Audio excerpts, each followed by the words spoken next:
প্রিয় দর্শক, সাজ্জাদ কাদিরের প্রীতি নিন, শুভেচ্ছা নিন। আজকে আমরা মুখোমুখি অনুষ্ঠানে উপস্থিত হয়েছি। আমাদের আজকে অতিথি হিসেবে যুক্ত হয়েছেন মনোজ দাস বলছি। বাদরামির একটা সীমা থাকা উচিত। মানলাম কিছু বালুখিল্য কুচো কাঁচা বিপ্লবী গ্রাফিটিতে না হয় ভুল করে ভারতের নর্থ ইস্টকে বাংলাদেশের মানচিত্রে ঢুকিয়ে ফেলেছে, তাদের এই কাজে গুরুত্ব না দেয়া ভালো, মেনে নিলাম।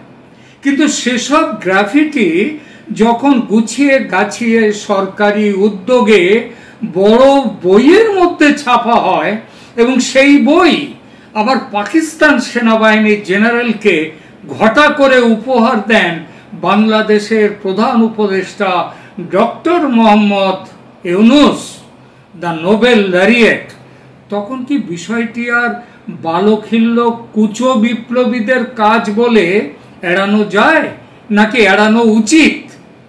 ধরুন এই রকম কাজ যদি ভারত করত, ভারতের কোনো শিল্পী গোষ্ঠী তারা যদি ভারতের মানচিত্রে রংপুর আর চট্টগ্রামকে ঢুকিয়ে গ্রাফিতি তৈরি করত, সেই সব গ্রাফিতির ছবি দিয়ে বই করত এবং সেই বই দেশ বিদেশের সরকার বা সেনা প্রধানদের উপহার দিতেন নরেন্দ্র মোদী, তাহলে কি বাংলাদেশের আঁতে ঘা লাগতো না?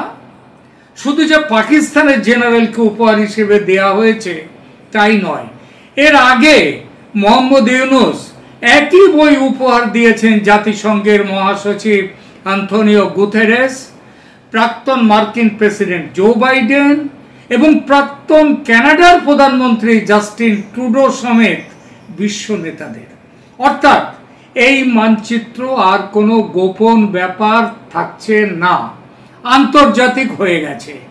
এই স্বীকারোক্তি স্বয়ং বাংলাদেশ সরকারের প্রেস বিবৃতিতে দেয়া হয়েছে।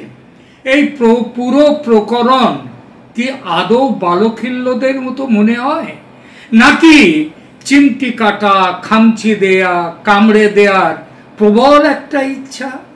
90 ছুতে যাওয়া ওই বুড়ো মোহাম্মদ ইউনূসের ভীমরতি বললে এটা ভুল হবে। নর্থ ইস্ট নিয়ে পাগলামি ইউনূস মিয়া এই প্রথম করলেন এমন নয়, এর আগেও বহুবার করেছেন।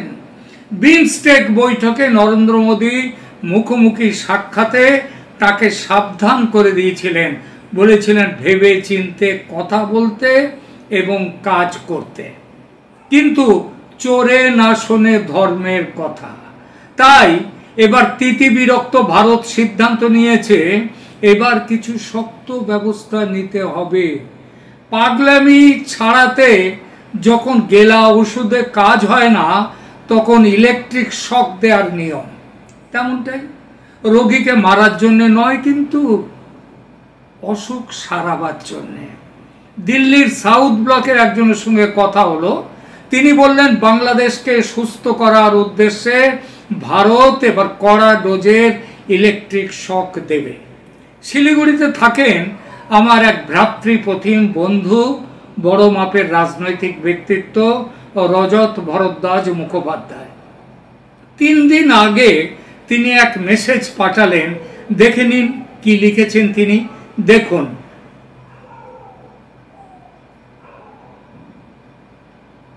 এখানে লেখা আছে, শিলিগুড়ি সহ সমগ্র ডুয়ার্সের আকাশে মধ্যরাতে রাফাল যুদ্ধ বিমানের আনাগোনা। তাহলে কি চিকেন নেক? হ্যাঁ, ঠিকই বলেছেন তিনি, চিকেন স্নেক চওড়া হবে, যাতে কেউ বিশেষ করে ইউনূসের মতো ছোট মাপের মানুষ যখন তখন ভয় দেখাতে না পারে। আর এটা চওড়া করতে গেলে কি করতে হবে? আশেপাশে যার জমি জায়গা আছে সেই জমির কিছুটা নিয়ে নিতে হবে। পাশে কার জমি আছে? নেপাল আমাদের বন্ধু, নেপালের জমি নেওয়া হবে না? তাহলে নেওয়া হবে কার জমি? চিকেন স্নেক চওড়া করতে নেওয়া হবে। এটা কিন্তু ভারতের প্ল্যানে ছিল না, বাধ্য হয়েছে ভারত। ঠিক ছিল পশ্চিম সীমান্তে গুজরাটের কচ্ছের রান অঞ্চলে স্যার ক্রিক নিয়ে পাকিস্তানের যুদ্ধ প্রস্তুতির জবাব দিতে ভারত অপারেশন ত্রিশূল নিয়ে নামবে।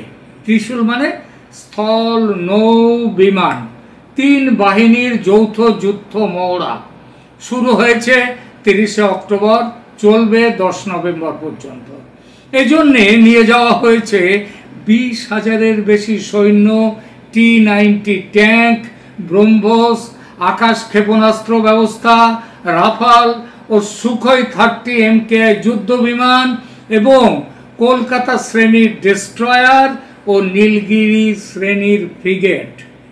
মহড়ার কেন্দ্রবিন্দু হল স্যার ক্রিক অঞ্চল। এটা একটা 96 কিলোমিটার দীর্ঘ, জোয়ার ভাটায় প্রভাবিত, মানে ভাটায় জায়গাটা বেশ জেগে ওঠে, জোয়ারে আবার সমুদ্রের তলায় চলে যায়। এই জায়গাটা একটা ভারত পাকিস্তানের মধ্যে একটা সংবেদনশীল, একটা বিতর্কিত এলাকা। এই মহড়ায় মরুভূমি, জলাভূমি ও উপকূলীয় অঞ্চলে উভচর অভিযান, স্থলে, জলে এবং আকাশে সেই অভিযান চলবে। সাইবার যুদ্ধ চলবে, ইলেকট্রনিক যুদ্ধ হবে এবং বহুস্তরীয় যুদ্ধ ক্ষমতার পরীক্ষা চলবে। রক্ষামন্ত্রী রাজনাথ সিং সম্প্রতি পাকিস্তানকে এক কড়া সতর্কবার্তা দিয়ে বলেছেন, স্যার ক্রিক অঞ্চলে পাকিস্তান যদি কোনো দুঃসাহসিক পদক্ষেপ নেয় তাহলে প্রতিক্রিয়া এমন শক্তিশালী হবে যে তা ইতিহাস, ভূগোল সব পাল্টে দেবে। এই মহড়ার সময়ে ভারত রাজস্থান ও গুজরাটের বিশাল আকাশ সীমা 28,000 ফুট পর্যন্ত উচ্চতায় বেসামরিক উড্ডয়নের জন্য বন্ধ রেখেছে। এই ব্যবস্থাকে বলে নোটাম, মানে নোটিশ টু এয়ারমেন, অর্থাৎ আমাদের আকাশে কেউ এসো না। পশ্চিম সীমান্তে এই ব্যবস্থা হয়েছে সেটা তো বুঝলাম, কিন্তু পূর্ব সীমান্তে, বাংলাদেশ সীমান্তে কেন এই নোটাম? তাহলে কি পূর্ব সীমান্তেও যুদ্ধের প্রস্তুতিতে ভারত?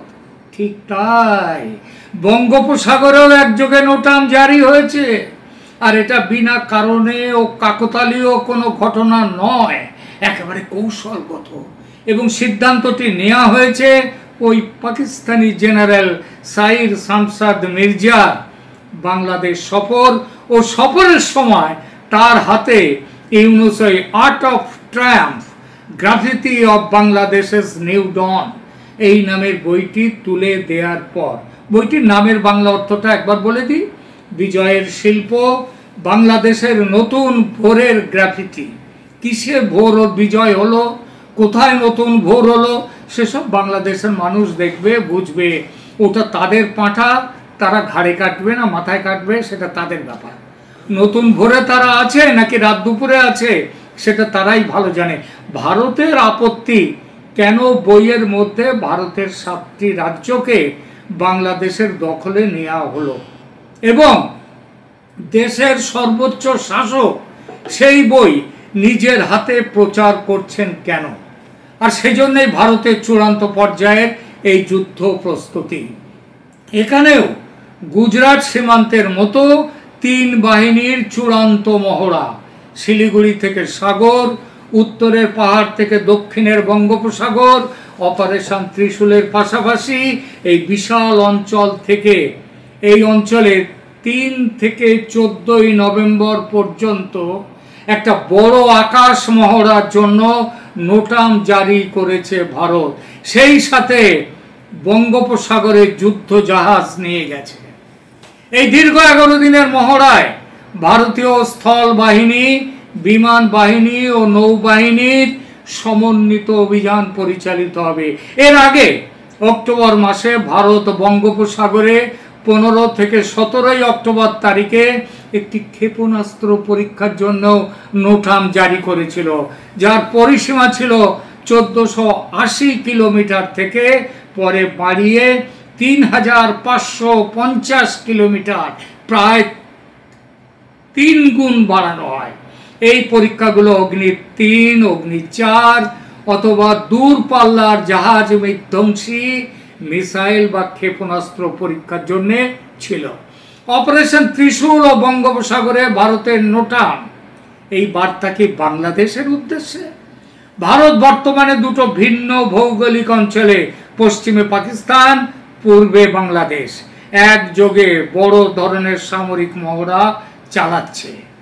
অপারেশন ত্রিশূল পশ্চিমে আর পূর্বে বঙ্গোপসাগরে বিমান বাহিনীর ব্যাপক আকাশ মহড়া, যুদ্ধ জাহাজ সেখানে মজুত করা। এই দুই মহড়ার জন্য জারি করা নোটাম এবং তাদের সময় বিশ্লেষণ করলে স্পষ্ট হয় যে ভারতের এই সামরিক কৌশল শুধুমাত্র পাকিস্তানের জন্য নয়, বাংলাদেশের জন্য একটা সুস্পষ্ট বার্তা দিচ্ছে। অপারেশন ত্রিশূলের বিস্তৃতি ও প্রকৃতি বিশ্লেষণ করলে দেখা যাবে যে 30শে অক্টোবর থেকে 10ই নভেম্বর 2025 পর্যন্ত পাকিস্তানের দিকে সেখানে সেই মহড়ায় 20,000-এর বেশি সৈন্য ইত্যাদি সেখানে নেওয়া হয়েছে। আর এই মহড়ার কেন্দ্রবিন্দু হলো আমাদের বাংলাদেশ। এবং রক্ষামন্ত্রী রাজনাথ সিং পাকিস্তানকে যে সতর্কবার্তা দিয়েছেন সেই একই সতর্কবার্তা বাংলাদেশের উদ্দেশ্য। বঙ্গোপসাগরে একযোগে নোটাম, নো এন্ট্রি টু এয়ারমেন, কাকতালীয় নয়, এটা কৌশলগত অপারেশন। এই দীর্ঘ 11 দিনের শুরু হবে কবে থেকে? 3রা নভেম্বর থেকে 14ই নভেম্বর পর্যন্ত একটা বড় আকাশ মহড়ার জন্য এইটা। এর আগে আমরা যেগুলোই দেখে এসেছি, এর আগে ছোটখাটো আমাদের এখান থেকে ওই চাঁদিপুর থেকে, দীঘা থেকে, সেখান থেকে ছোড়া হয়েছে মিসাইল, পরীক্ষা হয়েছে, তখনও নোটাম জারি। নিশ্চিতভাবে বলা যায় ভারতের এই দ্বৈত সামরিক তৎপরতা, এর পেছনে বাংলাদেশের সাম্প্রতিক ভূ রাজনৈতিক অবস্থান গুরুত্বপূর্ণ ভূমিকা নিচ্ছে। বাংলাদেশ, পাকিস্তান, চীন ত্রিপক্ষীয় সম্পর্ক একটা তৈরি করেছে। শেখ হাসিনা সরকারের পতনের পর মোহাম্মদ ইউনূসের নেতৃত্বে অন্তর্বর্তী সরকার পাকিস্তান ও চীনের সঙ্গে সম্পর্ক জোরদার করছে। এছাড়া জামায়াতে ইসলামের মতো পাকিস্তান সমর্থক ইসলামপন্থীরা তাদের উত্থানে ভারতের উত্তর পূর্বাঞ্চলে বিচ্ছিন্নতাবাদী গোষ্ঠীগুলো তাদের রমরমা শুরু হয়েছে। 2009 সালের আগে বাংলাদেশে ভারতীয় বিচ্ছিন্নতাবাদীরা আশ্রয় পেত 2009-এর আগে, মানে শেখ হাসিনা আসার আগে। আর শেখ হাসিনা সরকার তাদের ভারতে হস্তান্তর করে সম্পর্ক স্বাভাবিক করেছিল, সেই অবস্থা এখন আর নেই। বঙ্গোপসাগরে নোটাম জারি, তাই বাংলাদেশের প্রতি খুব বড় সতর্কবার্তা। বঙ্গোপসাগরে ভারতের সামরিক শ্রেষ্ঠত্ব ও নজরদারি এবং ভারতের ক্ষমতা দেখানো ও সেই সঙ্গে পাকিস্তান চীনের সঙ্গে বাংলাদেশের ঘনিষ্ঠতা নিয়ে সতর্কবার্তা দেয়া। ভারতের উত্তর পূর্বাঞ্চলের নিরাপত্তা নিয়ে আপোষ করা হবে না, এই স্পষ্ট বার্তা দেয়া ভারতের উদ্দেশ্য। বঙ্গোপসাগরে ভারতের দীর্ঘতম উপকূল রেখা এবং আধিপত্য প্রতিষ্ঠার ভারতের যে নজরে আছে এবং ভারত যে তার জন্যে সক্ষম সেটা দেখাতে এবারের এই সিদ্ধান্ত। এতদিন বাণিজ্যের অস্ত্রের শান দিয়ে বাংলাদেশকে ভাতে মারার ব্যাপারে এগিয়ে গিয়েছিল ভারত, এবং সফলতাও যে পেয়েছে সেটা বাংলাদেশের অর্থনীতির বর্তমান হাল দেখলে বোঝা যায়। এবার তার সঙ্গে ভাতের সঙ্গে হাতে মারার দিকেও এগোচ্ছে ভারত। এবং ওই যে বললাম শুরুতে যে চিকেন স্নেক চওড়া হবে, এবং ওই যে বললাম আরেকটা কথা, ভারতের প্ল্যানে কিন্তু এবার আসতেই বাধ্য, সেটা ইউনূসের বাঁদরামির জন্যে। সেটা হচ্ছে বাংলাদেশের দুটো চিকেন নেক, একটা রংপুরের ওখান দিয়ে গেছে আমাদের দিনাজপুর থেকে গারো পাহাড় পর্যন্ত মেঘালয়ের, আর একটা ত্রিপুরা থেকে সাগরে 20 কিলোমিটার মাত্র পথ। ওটা কাটলেই চট্টগ্রাম আলাদা, আর আগেরটা কাটলেই রংপুর আলাদা। আর এর পুরো দায় কিন্তু ডক্টর মোহাম্মদ ইউনূসের। 71-এ ভারত যুদ্ধ জিতলেও বাংলাদেশের 1 ইঞ্চি জমি ভারত নেয়নি, এবং তারপরে ছিটমহল বিনিময়ের সময় ভারত বেশি জমি দিয়েছে, কম জমি পেয়েছে। অর্থাৎ জমি হড়প করবার জন্যে ভারত কখনো যায়নি।